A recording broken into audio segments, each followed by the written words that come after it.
Celebrating Emirati Women's Day yet again with another episode where episode after episode, are joined by amazing guests and amazing women who have really broken boundaries right here in the UAE, Dubai, but inspiring people globally. And this episode is absolutely no different. I'm joined by Yasmin Baker, who is the first Emirati aerial instructor. She has never believed in letting society get in the way of her ambitions, and she has truly managed to dispel stereotypes, be in the field of sports, science, or the arts. Yasmin, welcome to the Rove podcast. Thank you. Thank you so much. Thank you for having me. Now, your reputation really, I mean, it is amazing. I've spoken to so many people that are like, Yasmin, yeah. So you're doing something right. Good, and good. that's why I'm very excited for this conversation. You have achieved so much as a young Arab woman. How does it feel? Do you ever have moments where you're like, oh, I did that?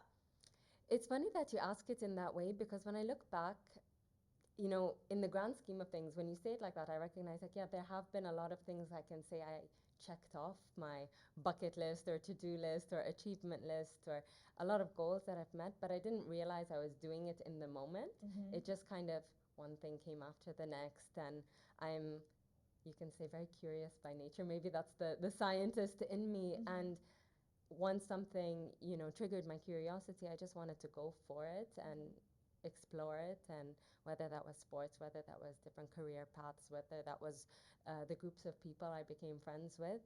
So it was just kind of something I wanted to see, check out, and then ended up becoming a lot of times something bigger. Mm-hmm. So I'm grateful. I feel like it's an excellent growing experience, an excellent opportunity to just kind of gain something for myself, hopefully for others. So yeah, grateful would be the right word. Definitely for others. I mean, you are such a role model in everything that you have done and achieved. I would love for you to talk us through, first of all, what made you get into, being what you became and breaking those boundaries? So I think, before any of the on-paper titles of aerialist or my career choices or, the area of sustainability, it was kind of a certain set of personality traits that came together at the right time when I was growing and evolving in terms of mindset that encouraged all of those things. So, a lot of times we start off these conversations talking about my journey with aerial silks and aerial arts, and that started when I was away, when I was kind of exploring my independence in the US. I was a student there, and I picked a class that was totally unrelated to what I went to the US for, again, the curiosity thing. And it was called a movement class. And I was just thinking, what more free way and unique way to move than in all directions, suspended, not limited by ground or another person or what you're wearing or a certain music. And that's the ultimate form of expression. I don't even know what it's called, but I want to do my project on this.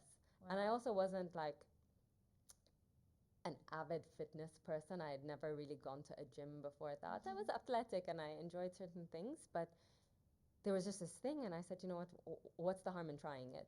Let me try it. I learned that I was horrible at it, and something in that horrible first class sparked me to want to continue. So that's kind of how that trajectory happened. And then from there, I was like, okay, so I found this weird sport. They definitely don't have it back home yet. I allowed myself permission to be horrible at it, so kind of breaking away from perfectionistic and, impatience and that kind of thing. I didn't realize in the process of me getting into it how much I was learning and how much I was gaining. Now when I look back, I can see it. But that's kind of what propelled me to be like, okay, I had no idea I was going to get so much from this one thing that just was a question mark in my head. So never again leave those question marks. Try everything, explore everything, have conversations with different people.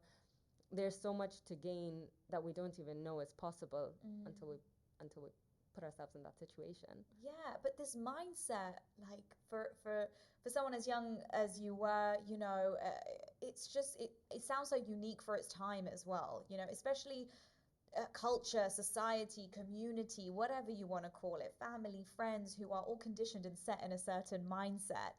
For you to be someone who is thinking out of that mindset would have been challenging at the time. Definitely, and I have to credit, in a lot, if not in most parts, my parents. I think the culmination of that has resulted from me taking certain qualities from both of them. My mom is a very strong, uh, resilient, perseverant kind of character. She definitely plays that role, whereas my dad is adventurous and always encouraged us to kind of try things that, let's say, as kids, maybe relatively speaking, other parents would not have, pushed, let alone but Yeah. pushed their kids to try. So that kind of has always been brewing since we were kids, and then, just we grew up a little bit out of the box. My siblings and I went to an international community, so in international school, sorry. So from there, already we were picking up different perspectives that maybe our other Emirati peers were not able to see at that time. I think it's very different now, but that exposure was there. So when you have so many things, there's going to be something that's bound to trigger, this curiosity and this urge to try, and this kind of self-approval, like you allow yourself to do that. And then once that box is checked, it's a little bit smooth sailing from there.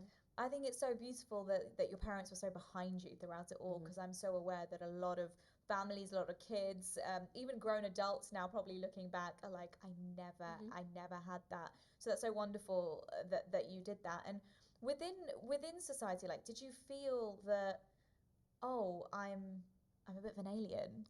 Like, did you know? Because there's this like hybrid of belonging. Like, do I belong here? Do I belong there? We're all human. We want to feel like we belong somewhere. Yeah. So I'm going to answer you and also tie it back to the point about parents. Like, in the sense of, for me, yes, it was just luck of the draw that I ended up having that backing. But that's also where inspiration becomes so, so important. And I think this is a very, very personal take, but it's one that I feel so strongly about. I think if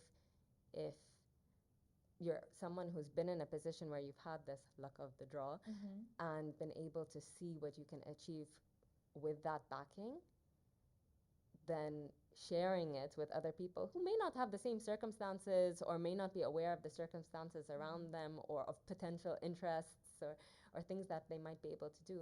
It becomes so important to share those experiences and be open about it, and about all parts, the great parts and the learnings, but also about the struggle, so that other people from different kind of denominations or different circumstances can also feel like this is something that I can also attain. I don't If I don't get kind of the backing from one side, or if I'm limited in a certain other area, I've seen so and so person be able to do this and I've had a conversation. So maybe, what's the harm? I can just try. So this inspiration and kind of sharing, I think, is something that is so, so fundamental. And I think it's something that now is way more talked about, way more widespread than it was back in the time when kind of I was dabbling with different things. You kind of think, oh gosh, I wish I was doing it now, because it would have been a lot of an easier journey. But for you, I mean, it was great that everyone was behind you, and your parents were as well. And then how did you? Because to be young, to be resilient, that doesn't happen overnight either. You really have to build that strength up. Kids are mean, people are horrible, they can say horrible things. How did you get through that as an individual? It builds a lot of self-awareness, emotional awareness, and I really, really hone in on this point, empathy. When you go through anything that's a struggle, and people, I'm speaking as an Emirati who's maybe done certain things that in the past were considered unconventional. But when you go through something unconventional, you can relate to someone else who's going through their own kind of unconventional, and that could be something public, like in my sense, certain sports, but it also could be something private. Like you could be going through your own private struggle and be surrounded by a community of Emiratis who, on paper, share a lot of values and foundations that you have, but can still feel like an alien. So I think this openness, this empathy, this vulnerability is what kind of, when you own, this is my struggle, and you know what, it's not my fault, but I'm learning from it, that there's so much power in that.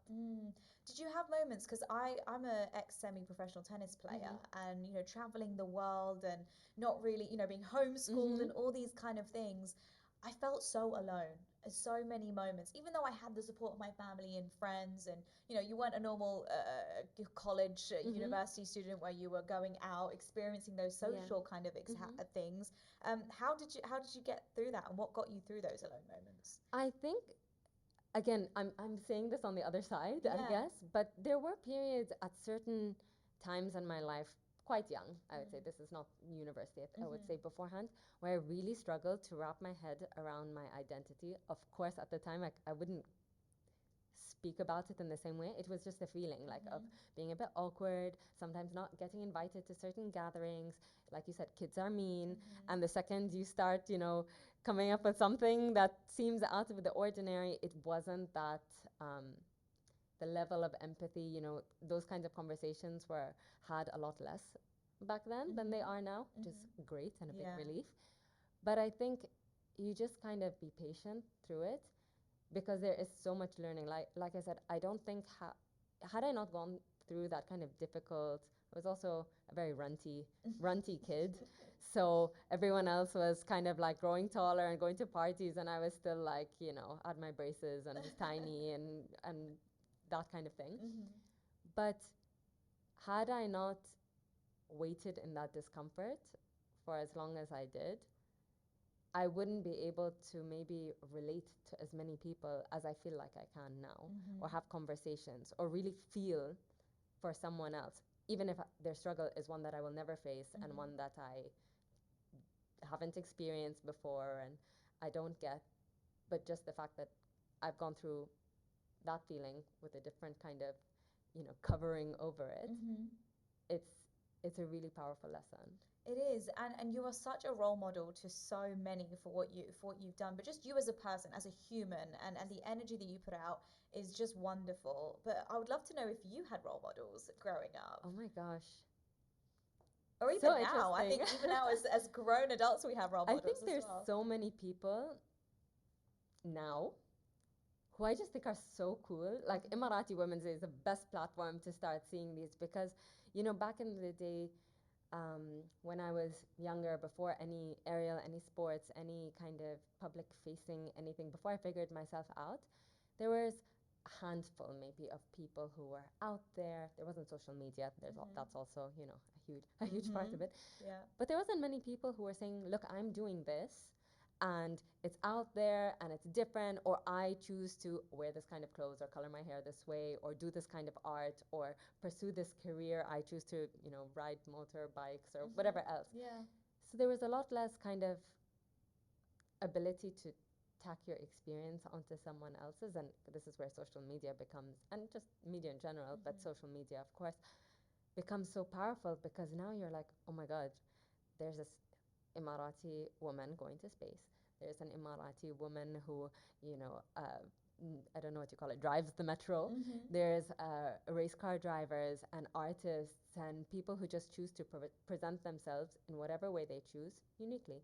Mhm. There's business kind of leaders who have totally broken the norms of what a business leader should look like and how businesses and work environments and that should be set. Mhm. And in doing so, you just open the door for other people to do their own unique thing. Mhm. Okay, so do you ever feel the pressure to be a responsible role model, so to say? In a nutshell, yes. And I don't think it's very responsible to not be responsible about how you position yourself when you're aware that you have an audience and an audience that comprises different kinds of people with different mindsets, different preconceived notions about women, Arab women, Emirati culture, whatever else, and yeah. So I think it's extremely important to paint a picture that resonates with different people. Mhm. Um, touch wood, I feel like I've been able to do that. I've never had a conversation that has become hostile, or I felt like people were unfairly kind of just judging me because sometimes people can. Mhm. And in the few instances where there was backlash or just negative kind of naysayers from behind a Mhm. screen, it's just always become a positive conversation because I'm like, why? Where's this stemming from? Mhm. You're seeing one side of maybe something and having certain feelings about something I said or did or or Mhm. represent. And so, like, tell me more. Like, I genuinely want to know. And I think that's the thing. At the end of the day, we have so much more in common with people who seem so different than we think. And we're very quick to face criticism, hostility with defensiveness, or reverse criticism and hostility. And so, if there's anything that I feel the most responsible for, it's even beyond go try new sports or, you know, choose a career path that suits you and is maybe unconventional, but that's okay, is to not be so,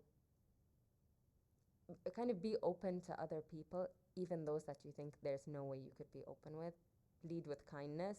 It speaks more about yourself than the other person. And it's just, I've seen that so often.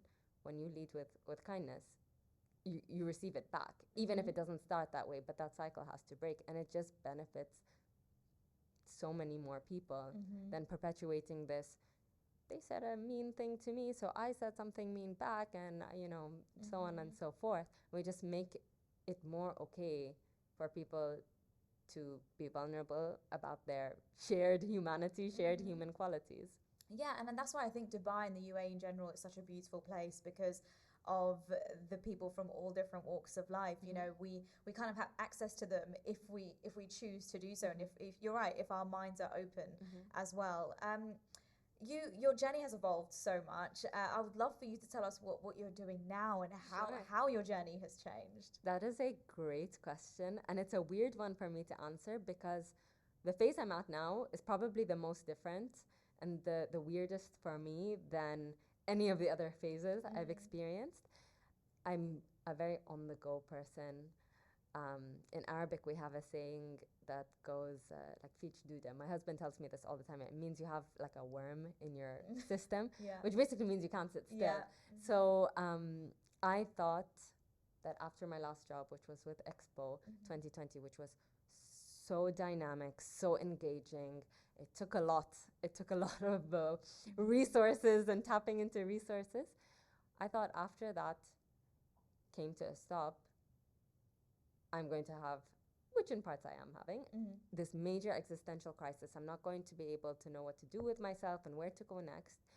And I think I'm trying to embrace just this downtime. It's not been 100% downtime, but it's just this kind of unknown and not being able to, you know, go from one job with the next one already lined up, with the next, knowing what the next week will look like.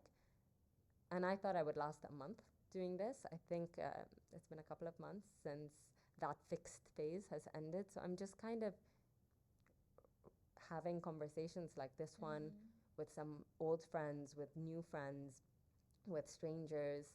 I'm kind of tapping into some new skills that I've had kind of at the back of my mind for a long time, but also taking time to just chill with my dog and be with my family and drive for longer periods than I normally would, which for me is the more foreign thing to do. And it's so interesting because it's those things, though. It's those things that make us human. It's the moments with our dogs. It's the conversations that we have with the people that mean so much to us, or even strangers. And the pandemic was such an interesting time, because what came out of the pandemic was people losing their jobs against their will, unfortunately, but also people having moments where they're like, I'm not doing what I love anymore. So for what you're talking about is so important, pandemic or not, but for people to have their moments to themselves, which I feel like a lot of people have fear to sit with themselves a lot of the time. Did you have those moments for someone who's always on the go? At times, yes. But I think, and maybe I credit my work choices for this, we had to do a lot of, let's say, traveling on our own. That built such a muscle in me, and such a, not just a tolerance for being on my own, but I actually loved it. You know, when you err on the side of being too busy, too social, too kind of on the go, when you can just say, I'm going to wake up when I want to wake up, and maybe I'll get a lot of things done today, but I'm okay to do them on my own, in my own time, on my own terms, have a dinner by myself, and maybe have people look at me a little bit strangely, whether or not I think that's in my head or whether they're actually doing it, and actually just enjoy. Actually just enjoy without any of this kind of outside clutter. Mm. It's so peaceful. I adore it now. Yeah, Yeah. it sounds beautiful. I wish I could join Yeah. you on that. But people do have this idea, oh, I have to go through school, I have to get to university, then after university, I have to make sure I come out of university with a job.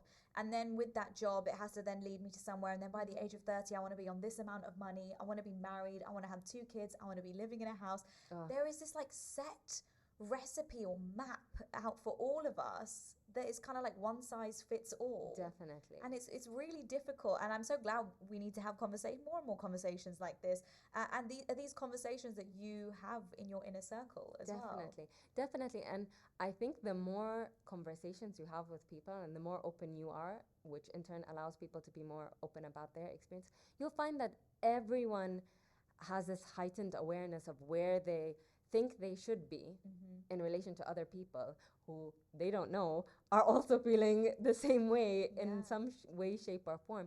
So being able to recognize, okay, I might look like I'm at the right quote unquote phase of my life, but I also might be feeling odd at this phase, or that I need to go back to something else or misplaced. And more often than not, like there's more people who are experiencing that, and it makes it so much lighter when we recognize that, when we can have conversations like you said, like this, and be like, how about we just stop putting pressure to Yeah. be at a certain place, to be a certain way. So it's not even like phase of life, it's also be a certain way. If you are from this place, you need to be like this. If you are not, you could face real or imagined criticism. Mm-hmm. And it's harsh. It's a harsh way to exist, and it takes a lot of self-reflection to break through that and to really be authentic and have a conversation with yourself and Mm-hmm. say, you know what, I can answer any question about my abnormalness in Mm-hmm. relation to my culture or other women my age or whatever other kind of boxes we're looking at. And whatever question you have, I've already done the thinking. I can answer it with full confidence, and maybe that confidence will inspire you to be like, oh, actually, was that a big deal that they Mm. colored their hair this color, or they chose to go down this line of work? And when you see people just be so confident with it, you're like, okay, they're not making it a big deal. They're not hesitating when I kind of poked a little bit, Mm-hmm. so it mustn't be a big deal. Yeah. Next conversation. Mm. Yeah. Which is why it's so important to surround yourself with people you can talk to, Mm-hmm. though, because I think that kids nowadays as well can, especially with social media, get into the wrong circles or get sucked into Mm-hmm. that culture. For you, was that something that you were always aware of? The people around you, the friends, the cousins, the family. It's so important what is feeding your energy and what Mm-hmm. you're feeding back to. Yeah, I think it's so hard, like you said, also with social media. I don't think I grew up a little bit with Mm-hmm. social media, but not always. But I think you don't grow up thinking until it hits you like a brick wall when you're struggling with something. Do I need to question whether or not this matters? You just automatically assume it does. And Mm-hmm. that's part of being a teenager in some ways, because you're trying to fit in and you're trying to figure out, so and this is the trend, and so I need to be doing this, and I need to be doing what's in and what's cool. But later on, you realize what's so much cooler is when I can speak for myself Mm-hmm. and question, do I really need to be hanging out with this person or doing this thing that doesn't feel very me, because I think someone is going to say something. And that's also the other thing about someone is going to say something. Half the time people don't have time to think, or beyond 5 minutes, about how strange or abnormal or whatever you're being. And also the reality is, no matter what you do, someone could have something to say. You could be um, on one end of a personality type or on the other, and on both ends someone somewhere will have something to say. So you might as well speak up for yourself, Yeah. do what's true to you, and kind of alleviate that weight of social pressure from you. Absolutely. Very beautifully said, actually. And I would love to ask you, because seeing as we are celebrating Emirati Women's Day as well, how do you feel like, things have evolved over time, and it's such a progressive country, beautifully growing in the right direction. I actually think the foundations have always been Mm-hmm. laid right from the beginning. How do you think this country has really, I guess, contributed to helping you become the woman you are today? I think again, it's like you said, it's gone through so much growth that to be on the bandwagon during this time, it just makes it so that all of these conversations are so fresh and exciting, and we're able to build on, like you said, foundations that were set on simplicity and straightforward and just being hospitable and good, and recognizing the certain traditional values and cultural things that make sense, but also being open to evolving and not sticking with certain things that don't make sense. At a certain point in time, it made sense for people to be a certain way, live a certain lifestyle, women to be a certain way, live a certain lifestyle. But the openness to evolve is what really opens doors for everyone and makes things better for everyone. It's not saying that a woman, for example, at a certain point, entering the workforce is good for only women. No, it's good for everyone. It's good for the business, it's good for households, it's good for the country, it's good for so many different things. So it's recognizing that when we open these doors, there's things to be gained as a collective, not just for the person who's doing it. Yeah, absolutely. I think a lot of people think it's fighting tradition. I think that it's actually just evolution at its finest. Of course, every society over generations, over hundreds of years has changed, and you can't expect it not to. Exactly. I think. And you know what? We are so lucky that we got you on the podcast here today. It's been such a wonderful conversation, and I'm just so sure that our listeners or anyone watching has benefited so much from this conversation. No, thank you so much for having me. I enjoyed that. Thank you.